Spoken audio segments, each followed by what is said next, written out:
नमस्कार मित्रांनो, आपल्या सर्वांचं सहर्ष स्वागत आहे G24 या मराठी एज्युकेशनल चॅनलमध्ये. तर पहा मित्रांनो, MPSC ग्रुप सी मेन्स 2023 मुख्य परीक्षेचा अंदाजित कट ऑफ काय असू शकतो याबद्दल आपण या व्हिडिओमध्ये चर्चा करणार आहोत. तर पहा मित्रांनो, आपल्याला माहितच आहे की मुख्य परीक्षेची अंतिम उत्तर तालिका काही दिवसांपूर्वीच प्रसिद्ध करण्यात आलेली आहे. त्यानुसार तुम्ही तुमचा स्कोर सुद्धा चेक केलेला असेलच. तर पहा, आता पूर्व परीक्षाही झाली, त्यानंतर मुख्य परीक्षाही झाली आणि मुख्य परीक्षेचा रिझल्ट आल्यानंतर लगेच तुमची टायपिंग टेस्ट म्हणजे स्किल टेस्ट या ठिकाणी होते. म्हणून तुम्ही स्किल टेस्टसाठी तयार असणं गरजेचं आहे, जेणेकरून स्किल टेस्टची तुमची डेट फायनल झाली की तुम्ही स्किल टेस्टसाठी तयार असायला हवे. तर पहा मित्रांनो, तुम्हाला जर रिझल्ट यायचा असेल तर स्किल टेस्टमध्ये तुम्हाला पास होणं गरजेचं आहे, अन्यथा तुमचा हातातला रिझल्ट जाणार आहे. तर पहा, आपण या व्हिडिओमध्ये कट ऑफ कितीपर्यंत येऊ शकतो किंवा किती कमी लागू शकतो त्याबद्दल चर्चा करूया. त्यानंतर टायपिंग टेस्टमध्ये काही कॅटेगरीला सूट देण्यात आलेली आहे, त्या सूट संदर्भातही आपण माहिती जाणून घेणार आहोत. चला तर मग सुरुवात करूया आजच्या व्हिडिओला.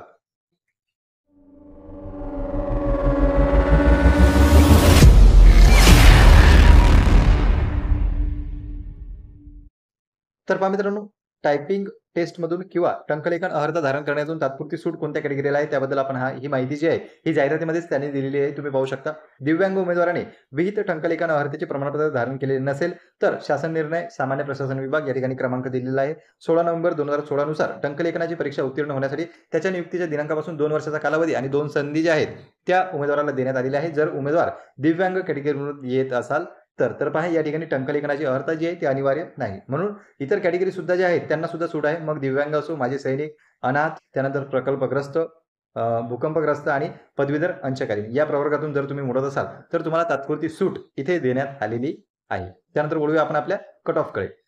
तर पहा मित्रांनो, सर्वजण म्हणताय की तलाठी भरती, त्यानंतर मग PWD भरती, नंतर WRD आणि आता नगर परिषद. तर पहा, इत्यादी भरतीचे निकाल जे आहेत ते टप्प्याटप्प्याने जाहीर होत आहे आणि काही पदांचे निकाल जे आहेत ते लागलेले आहेत. PSC मुख्य परीक्षेला जे उमेदवार आहेत किंवा लिपिक टंकलेखनसाठी ज्यांनी मुख्य परीक्षा दिलेली आहे या भरतीमध्येही त्या उमेदवारांचा समावेश आहे किंवा या भरतीमध्ये त्यापैकी जे उमेदवार सिलेक्ट होतील ते सरळ सरळ भरती प्रक्रियेतून बाहेर पडतील आणि त्याच्यामुळे जो आहे तो तुमचा कट ऑफ कमी होणार आहे. तर पहा मित्रांनो, सध्या काय आहे, मुख्य परीक्षा तुमची झालेली आहे. ओके, मुख्य परीक्षा झालेली आहे. आता तुमची टेस्ट होणार आहे. कोणती? Skill test. तर आता तुमची स्किल टेस्ट होणार आहे आणि त्यानंतर लागणार आहे तुमचा फायनल कट ऑफ किंवा फायनल आपण सिलेक्शन लिस्ट त्याला म्हणतो. तर पहा, सध्या काय झालेलं आहे, मुख्य परीक्षा आहे.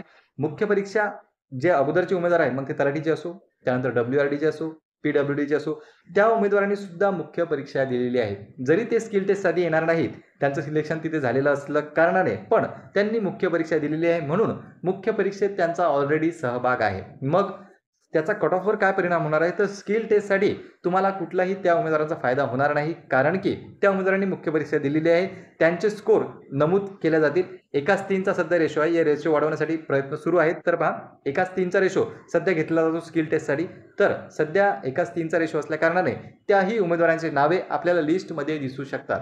ते गैरहजर राहतील हा प्रश्न वेगळा आहे, पण त्यांचं नाव जे आहे ते लिस्टमध्ये राहणार आहे स्किल टेस्टच्या. म्हणून त्यांचा फायदा कुठे होणार आहे, तर तो होईल तुम्हाला अंतिम रिझल्टवर. म्हणजे अंतिम कट ऑफ जो लागणार आहे तो स्किल टेस्टच्या नंतर लागेल. स्किल टेस्ट तुम्ही जर क्वालिफाय केली तर जो फायनल कट ऑफ लागणार आहे त्यामध्ये जो आहे तो कट ऑफ कमी येऊ शकतो. म्हणजे आता लागणारा मुख्य परीक्षेचा कट ऑफ हा फायनल लागणाऱ्या कट ऑफ पेक्षा जास्त असू शकतो आणि स्किल टेस्ट झाल्यानंतर कट ऑफ हा कमी होण्याची शक्यता आहे. तर पहा, हे सर्व बाजूला ठेवूया आपण.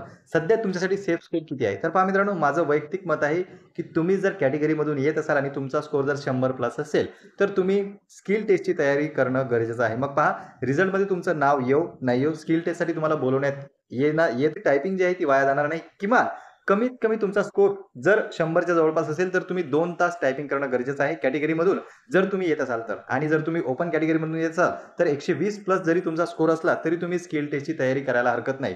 माझं असं म्हणणं नाही की तुमचं सिलेक्शन होणार आहे किंवा यावरच कट ऑफ लागणार आहे मेन्सचा, तर नाही, कट ऑफ हा याच्यापेक्षा जास्तही असू शकतो.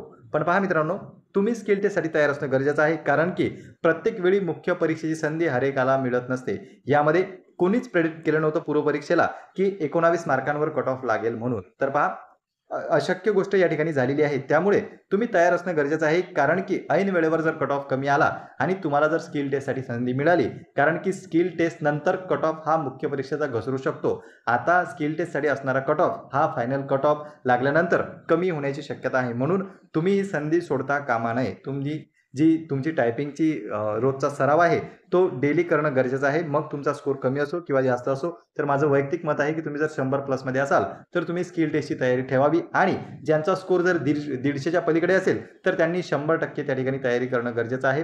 कारण की तुमचा रिझल्ट येण्याची दाट शक्यता आहे. तर पहा मित्रांनो, या व्हिडिओमध्ये मी माझं वैयक्तिक मत मांडण्याचा प्रयत्न केलेला आहे. तुमच्या काही डाउट्स असतील किंवा तुमचं यापेक्षा वेगळंही मत असू शकते, ते तुम्ही बिनधास्तपणे कमेंट सेक्शनमध्ये कमेंट करू शकता. तर या व्हिडिओमध्ये आपण थांबूया. धन्यवाद.